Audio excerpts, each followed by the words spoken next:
Hello, everyone. Welcome to January 2026 Authors Chat. It's hard to believe we are kicking off our seventh year of hosting these chats, and I want to thank everyone who has been part of our journey. We are so happy for everyone who has joined us live this evening and for everyone who's listening to our recording. This evening, we are sitting down to chat with an incredibly kind and talented indie author that I met last May at Romancing New England RomCon and who graciously agreed to come share his Victorian Romantasy world with us to kick off the new year. So, without further ado, to discuss Oak King, Holly King, let's welcome Sebastian Nothwell. Welcome, Sebastian. Thank you for joining us. Thank you for having me. It's such an honor to be here.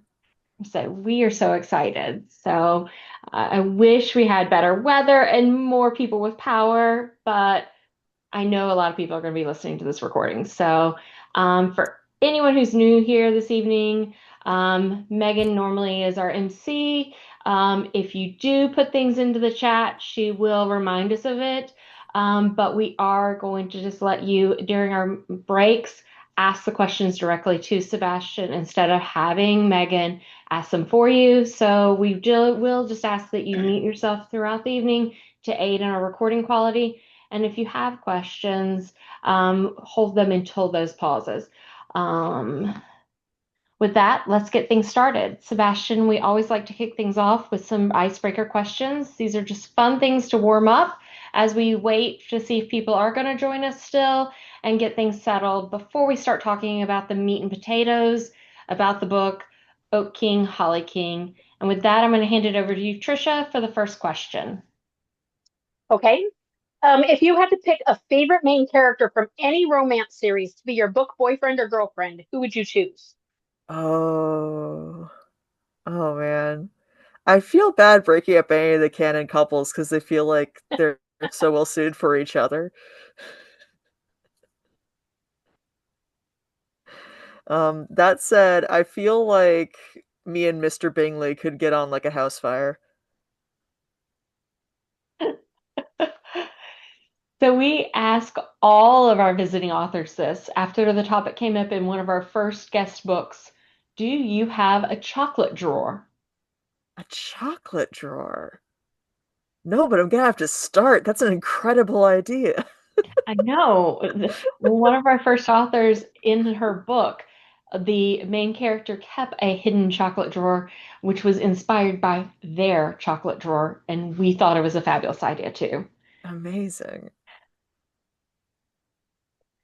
If you could have a meal with any author from the past, who would you pick? Oh, this is gonna be a toss up between Oscar Wilde and Walt Whitman because those guys they seem like they could hang. They seem like they throw a good party, and there are legends of the one time they met and flirted outrageously with each other. Okay. So if you were a shapeshifter, what would your animal form be? Probably a cat because it's really hard to beat like 6 foot vertical leap.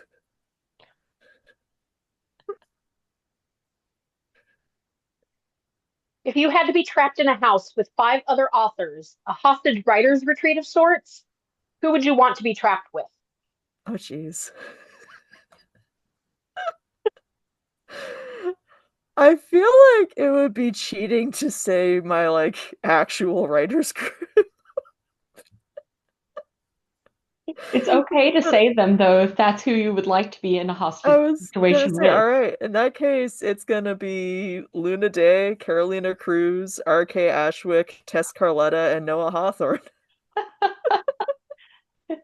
At least you know who you're going to hang with. Do you remember the first romance novel you read or the one that got you hooked on romance?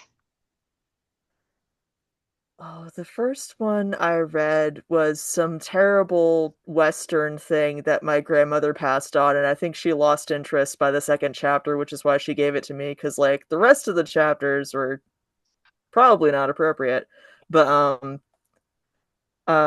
what got me hooked, I would say, is as much of a cliche it is for every historical romance author, like Pride and Prejudice is kind of without peer.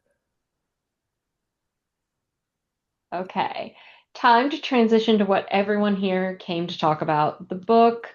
And warning anyone who hasn't read Oak King, Holly King, we're going to be asking questions that by default are going to have us discussing plot spoilers, so be warned. Sebastian, Oak King, Holly King, at its base, is folklore retelling, reimagining.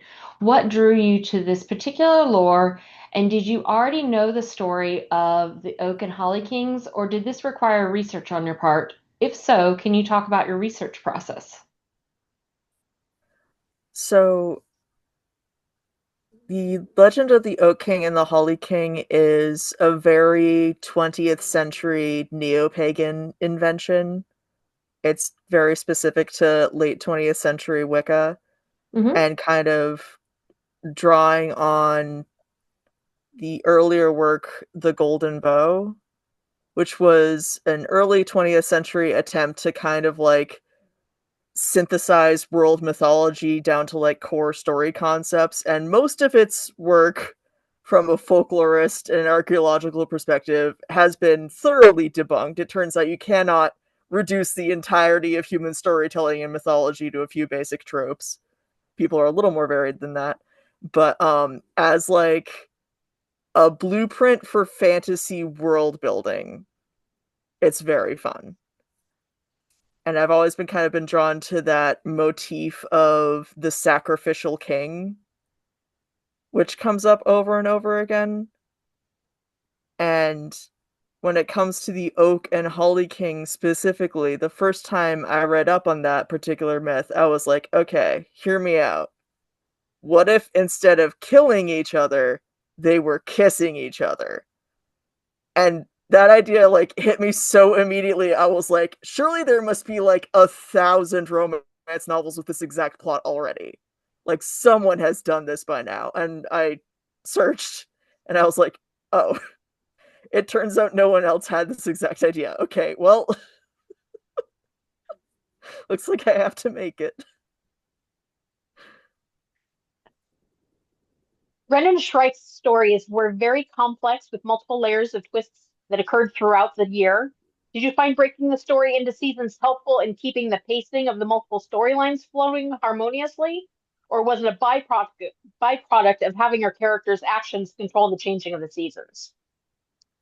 It was definitely a structure kind of imposed on me by the cycle of the seasons, which did make it easier to plot things out. I usually have to go to timeanddate.com and print out a calendar for the years in which a book is set and then kind of map different plot events onto specific days of the week and what have you.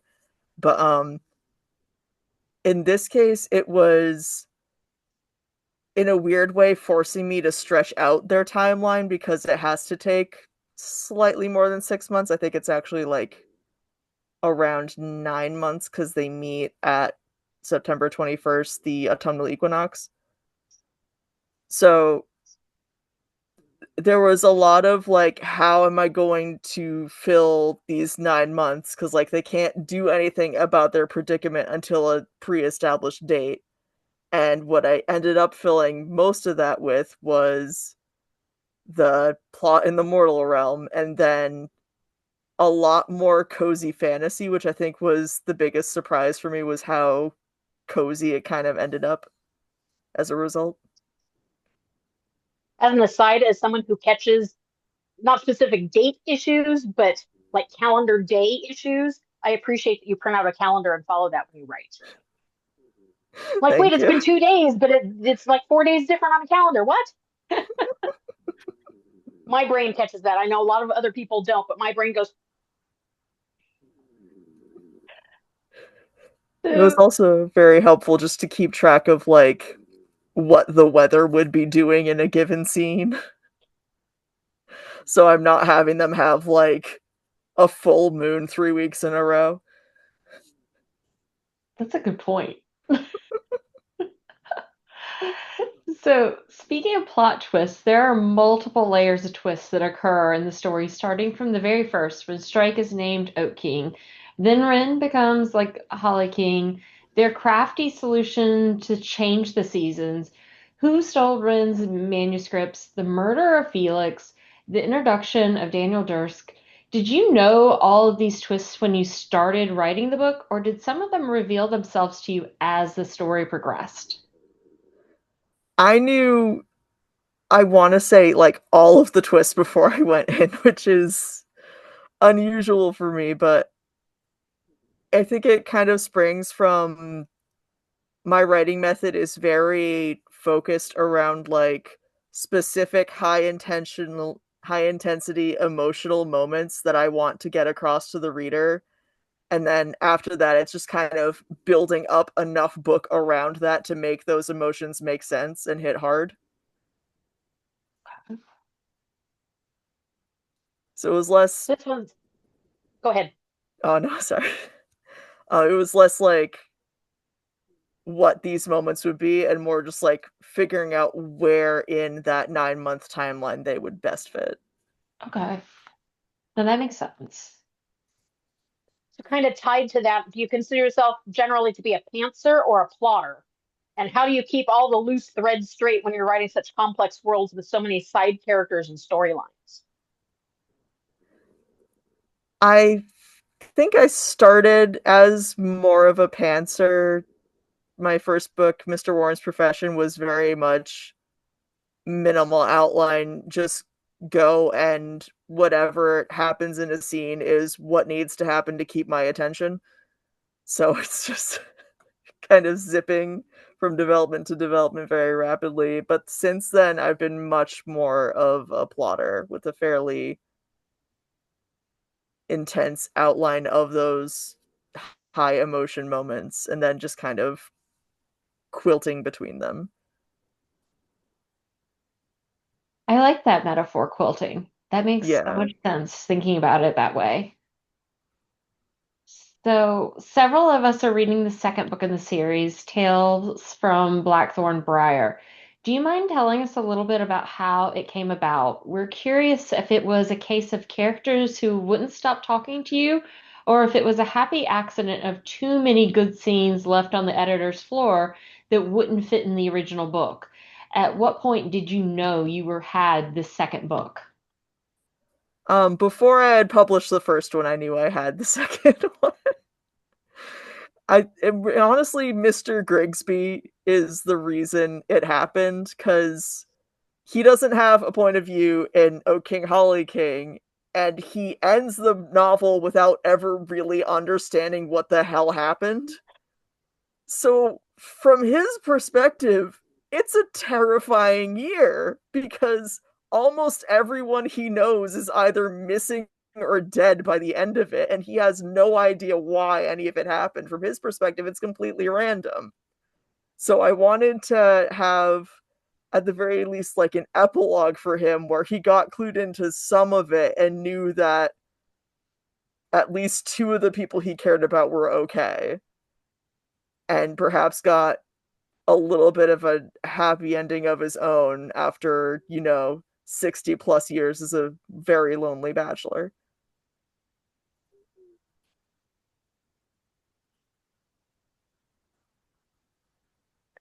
Sorry, I scrolled my page up and now I've lost my questions.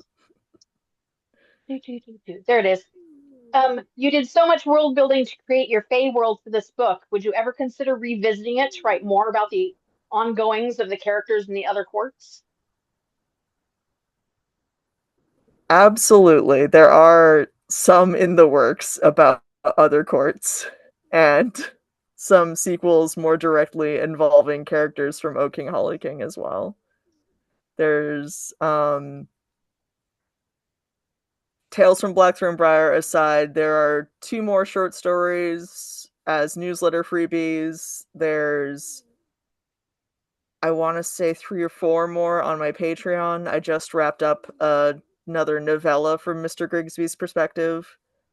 And I have the outline for the next full novel of Shrike and Wren, but also some other courts that I would like to visit based on other sacrificial king myths because I really just cannot tear myself away from that. Oh, yay! That's exciting. So you may have answered this in that, but there was one side character we were wondering if there's a further backstory for, specifically Nell's brother. You got us really intrigued on what he's up to. So somewhere in what you were talking about is his story told. Yes, he has his story is honestly probably the most concrete of all the very briefly mentioned characters. Like I know exactly what he's been up to, exactly all the terrible choices he's made and why he's made them, and where he ends up as a result of it. And frankly, Nell is a very long suffering sibling. She's just kind of desperately trying to drag her twin out of the mortal realm and into the Fey realms. And he's just like, no, I love it here, even though I keep making the worst choices and all the terrible things keep happening to me.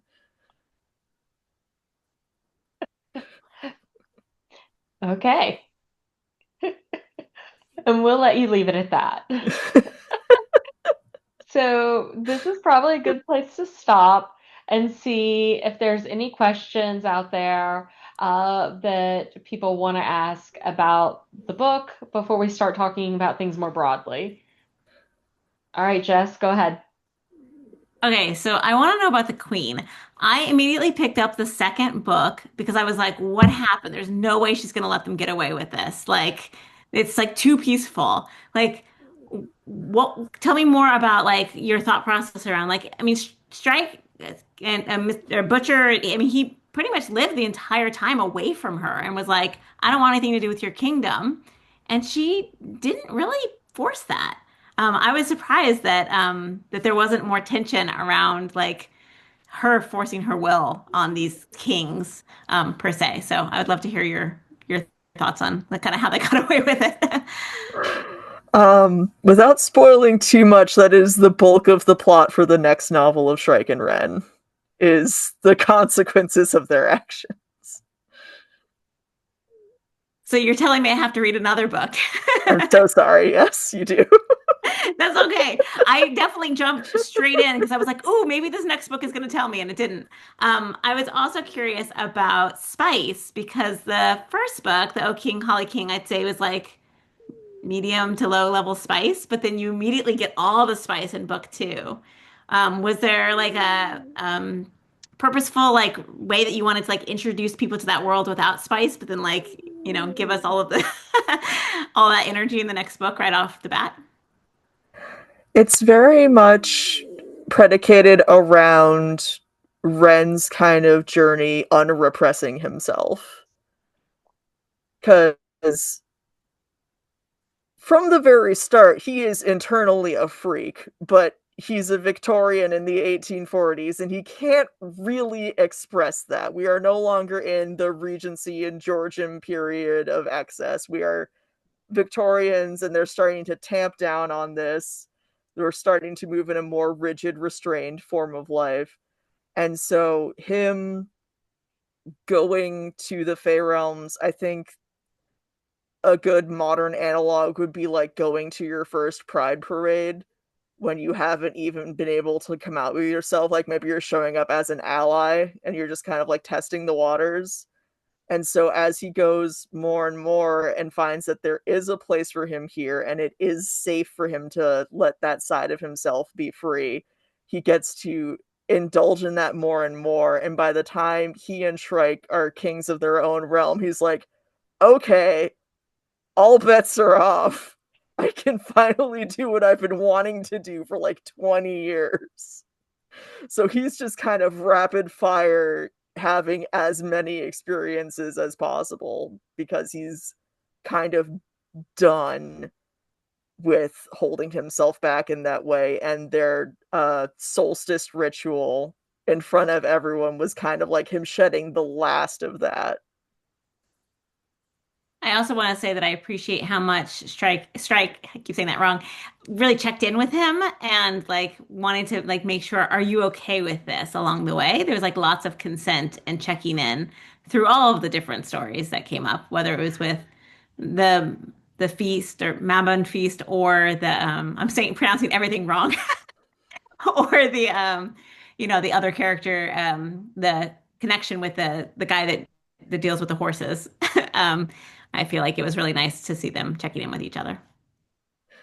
Yeah, consent is key, and Shrike in particular is very protective of his Ren and of anyone he loves, but particularly Ren. So he wants to make sure that, in as much as it is in his ability to control, that Ren is only going to have good experiences. And consent is absolutely key to that. I had a quick question about bird imagery because Shrike and Wren are both types of birds. And I didn't catch it in Oak King, Holly King, but I'm partway through the Holly King's Peril in the second book. And multiple times their bed has been referred to as a nest. And I went back and looked, and it is referred to as a nest in Oak King, Holly King too. And I was wondering if that just happened or if that is specific, and if it's specific, why. That is very deliberate. I find it most fun for me to do Fey world building when it's tied into specific natural imagery. So, like, Shrike and Wren, obviously bird focused. That motif has got to come up with from them. Shrike was literally born from an egg in a nest. And so, like, when it comes time for him to build his own home and build his own bed, just like, okay, a nest big enough for a 6 foot tall man. Sure. Why not? There are other courts that are more floral based. There are other courts that are more insect based. Some that are based around common freshwater woodland amphibians. And but yes, Shrike and Wren are very much bird people, and they're honestly not even the weirdest bird people we have yet to meet. So I have so many more birds planned.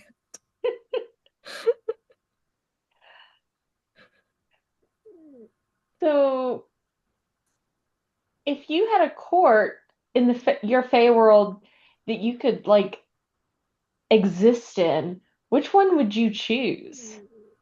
Oh,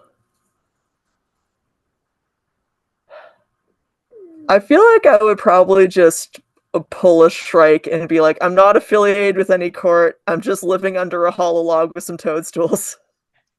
Find me or don't.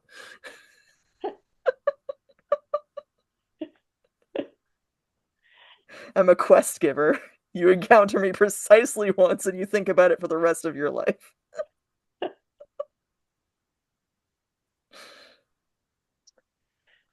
moving on, your era of choice for historicals is Victorian. What drew you to this time period, and what do you think the big pros to writing in this time period are? What drew me to the Victorians specifically was my love of costume dramas, and so many of those being Victorian, and then Victorian literature being very available to me through like archive.org and Project Gutenberg, and the infinite number of like Penguin Classics or Barnes& Noble special editions reprinted, because if it's in the public domain, it's everyone's putting out copies of it. You can find it anywhere. So that made Victorian fiction very available to me. And also, in reading a lot of Victorian fiction, there's a lot of like, hey, fellas, you're awfully close friends. Are we going to dive into this more? Or are you going to marry women who suspiciously remind you of your best friend at the end of this book? So I definitely wanted to take that subtext and make it into text. And another wonderful thing about researching and setting things in the Victorian period is that it is recent enough that a lot of the ephemera has survived. A lot of the newspapers, the magazines, the books, the diaries, the photographs. And also, it coincides with an era of rising literacy. So you not only have a lot more people being documented, but you have a lot of people documenting themselves in their own words. So you can really dig very deep into the nitty-gritty everyday details of everybody from every class strata, which is fascinating to me. So, do you have any interest in exploring other genres? Because something that we've seen is a lot of the authors that we've spoken to in the past, 6 years is just because the nature of the industry that they have to kind of expand out and explore a lot of different things over time. Um, Examples, historical writers dabbling in fantasy or dabbling in horror or something else over time. Is that something that interests you in the future at all? I definitely started in historical and then went in fantasy and horror directions. I think the most I have branched out is doing fantasy in a slightly different historical place and time period with Firenze, which is heavily based on 18th century Venice. But yeah, I don't know. The thing for me is how much additional research am I going to have to do? Because with the works in progress I have now, I have reached a point where I am going to have to either learn Portuguese or learn Latin, ideally both, in order to accomplish the research I want to do. So it might be a minute before I branch out that far, but I do also have plenty of ideas for the Fey realms as I've already established them.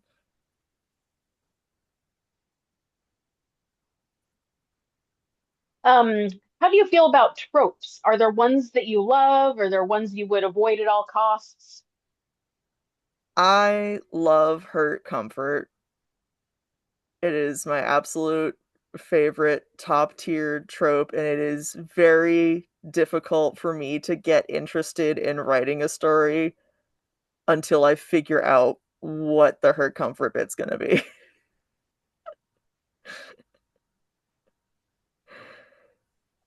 And with that specifically, I think it shows a lot in Tales from Blackthorn Briar, particularly like the Holly King's Peril. It is just kind of like Hurt Comfort the novella,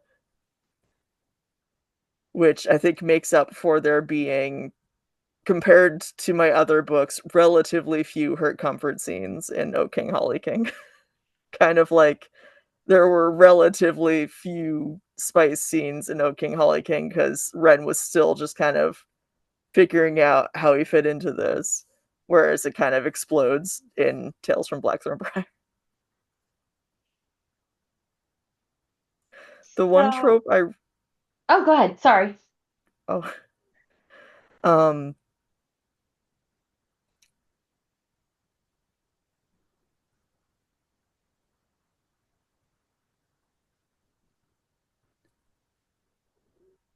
sorry, I am trying to think of another trope I like, but I think at this point it's evident that my brain is fully her comfort. Are there tropes that you just absolutely despise and don't want to write? Um, there is a trope I hate, but I worry that I have already written it. But I would call it protagonist-centered morality,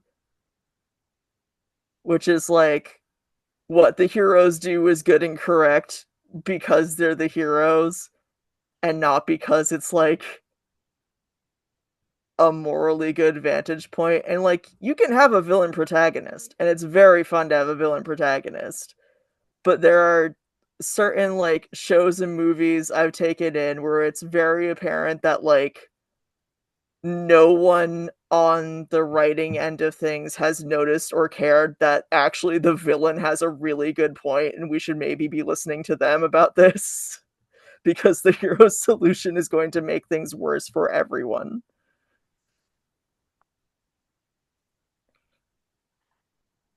Okay. Elephant in the room. As an author, we are very curious to see or hear what you think the impact of heated rivalry being introduced into the cultural zeitgeist could have on the MM romance genre, because it's something as a group we've debated about. And we just kind of want to know your thoughts on it because it, we are curious to see overall what the impact's going to be and if it's going to be something like Bridgerton where, romance as a whole rises, but it doesn't do anything for historical as at least for publishing of historical, for example. So we just kind of wanted to see what your thoughts are, at least at this moment in time. The Bridgerton thing is really funny because it seems like publishing is just determined not to learn anything from it. Hmm. I feel like I've been hearing that historical is dying for about 10 to 15 years now. And I feel like it would be dead by now if that were the case, but I also don't own a publishing company, so what do I know? But regarding heated rivalry, I think it will do a lot for contemporary romance and for sports romance. The one trend I have noticed, which is disappointing, is a lot of people putting together heated rivalry recommendation lists, but the recommendation list is all straight romance. And, which seems like an interesting takeaway from heated rivalry specifically, because it's a story that's the bulk of the conflict is because they're gay and bisexual. So, like, taking those elements out, I don't know that you have a story anymore, but Godspeed. I agree with you on that one. If I saw a list that had two queer hockey romances and what, eight not queer ones, I'm like, hey, you're kind of hitting the outside edge of the target. Yeah, yeah, very much so. So, Um, as an author of MM romance, are there conversations that you hope the mainstream success of a series like Heated Rivalry will prompt romance readers to have more in our platforms? I think just getting more awareness of the genre in general, because a lot of people I think are very hungry for this without necessarily knowing that it exists. And by saying, hey, these stories are out there and they are available to you, and many of them are at your local library, like, will really do a lot for a lot of people. um, do you have anything on your TBR right now that you're super excited about that you think other people should have on theirs as well if they don't already? Uh, um, it's not on my TBR, but it is a recently read arc that will be coming out in February, which is A Vow Made Twice by Emma Denny. It's a medieval romance, male-male non-binary. It's a polyamorous triad, and it very deftly balances both the historical side of things and then also the relationship side of things. It's a very well constructed juggling act between all three relationships and making them form like a completed whole together. Awesome. We love good recommendations. So, I read, is that related to One Night in Heartswood? It is. It is the third book in that Okay. trilogy. I read the first one and have not managed to remember to read the second one, and now there will be a third one. I need a time machine so I can go back and read more books. I already listen to audiobooks all day at work, so I can't say I need to not have a job because I listen to books all day. The second one, All the Painted Stars, is like lesbian A Knight's Tale, and it's just a whole lot of fun. A really, really good rip-roaring adventure.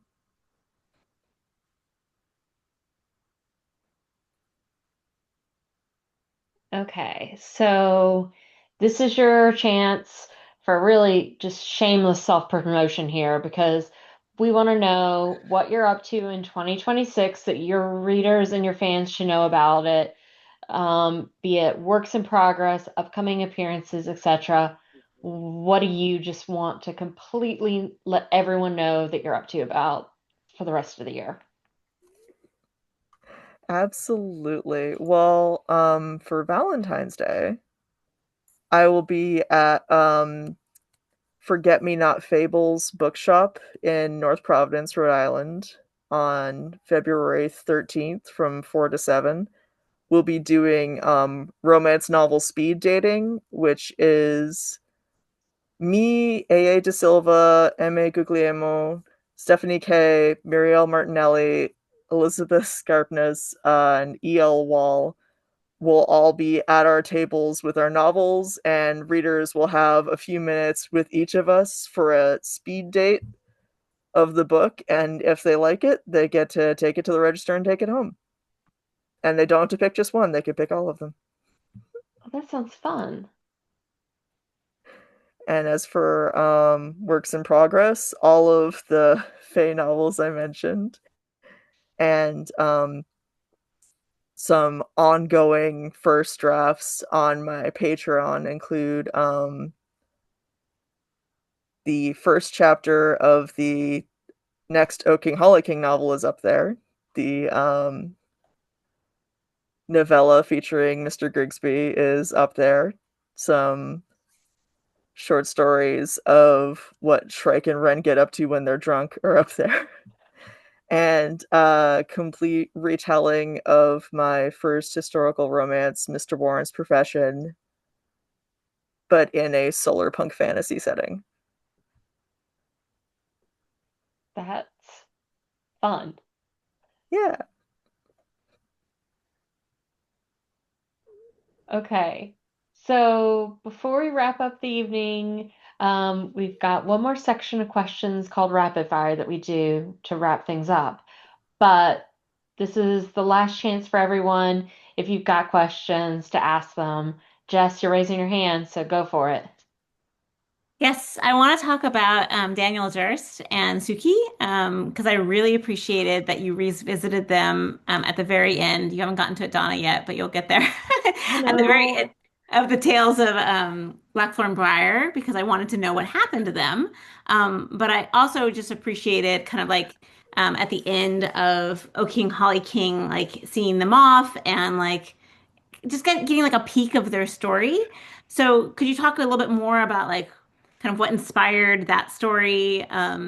Specifically, I think it was really interesting that Daniel was not who you expected earlier in the book. That was like the other twist and the other kind of um, layer into like understanding what was going on. There's a lot of mystery there. So anyway, I don't know if you could just tell me more about kind of inspiration and kind of what you thought about giving them a happily ever after. Absolutely. Daniel is inspired by a lot of people throughout history who have been told that they're women and then dress as men and go on to live professional lives as men and just generally seem a lot happier that way. And even after, like, rights for women expand and women's role in society expands, they're still more comfortable as men and prefer to live as men.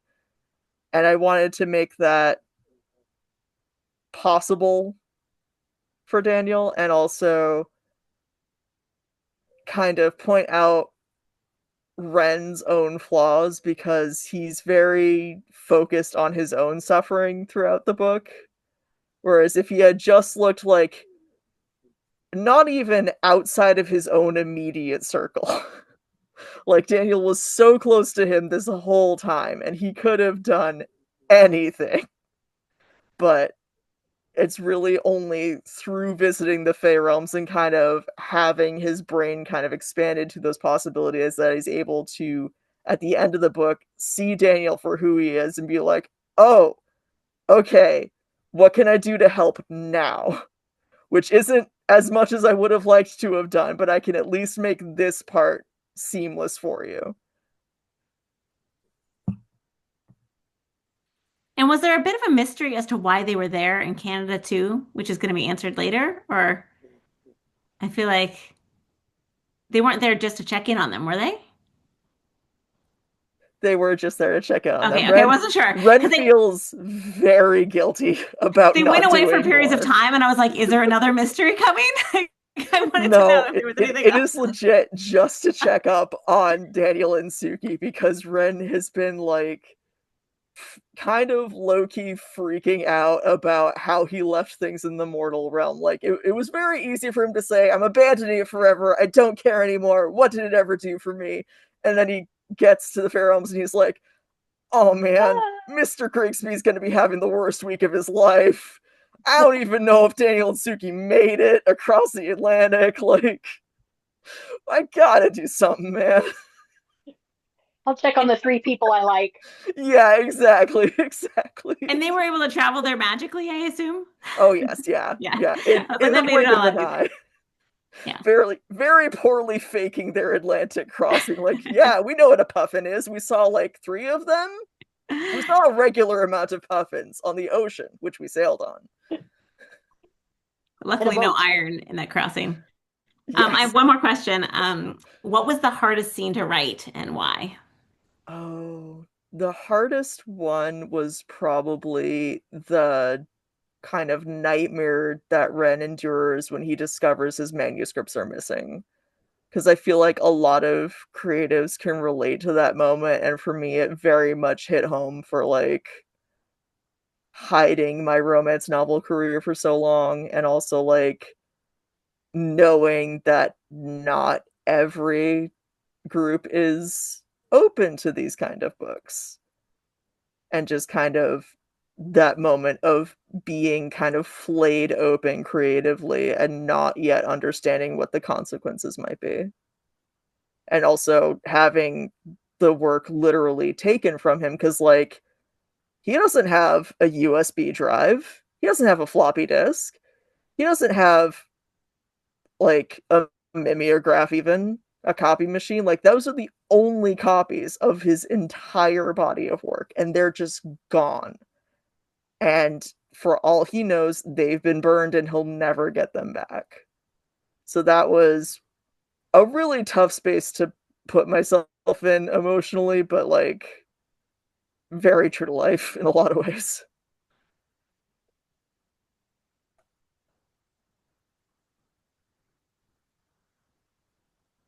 On the Okay. speed questions. Yep, on Uh, speed. what is what is your favorite liquid fuel while writing? Oh, that would be, it's fantastic because it's thematic, but Harney and Sons vanilla Komaro decaf black tea. And throughout the book I describe Shrike as smelling like vanilla and wood smoke over and over again. And part of that is because he doesn't know it yet, but he's the true and rightful Oak King, and Oak imparts those flavors to wine and other spirits when they are aged in oak barrels specifically. Hmm. And that tea, it tastes like vanilla and wood smoke, and it's delicious and highly recommend. Okay, if you could only have one streaming service, which one would you choose? PBS, 100%. Best season. Best season. I would have to say autumn. It feel like it has the best temperature balance.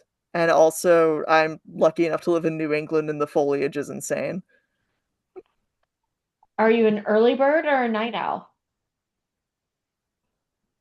I function best as an early bird, but unfortunately my social circle demands I be a night owl. Paper, or audio? Paper. Paper is the best way to get me to focus fully on a book. Best escape, Winter Mountain Getaway or Worm Island Hideaway? Winter Mountain Getaway. Tall, dark, mysterious stranger or lovable cinnamon roll crush from next door? Oh. You know what? Feeling dangerous, tall, dark, handsome stranger. Speed reader or poring over every line?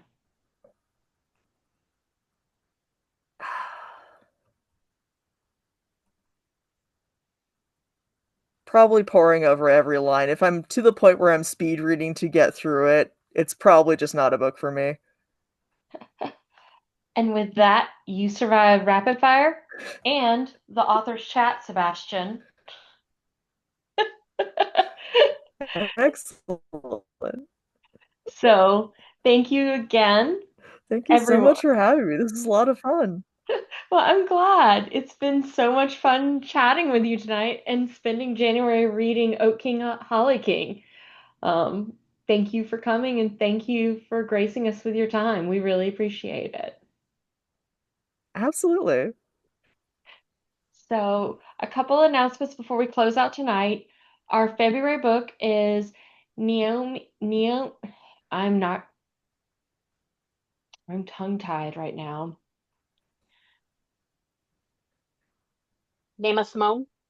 Yes, and I don't know why I can't say that right this second. Probably because I've gotten 4 hours of sleep in the last 2 nights. We do it. But we're reading The Huntsman, and we're going to be reading the first 8 chapters for next week for our read along.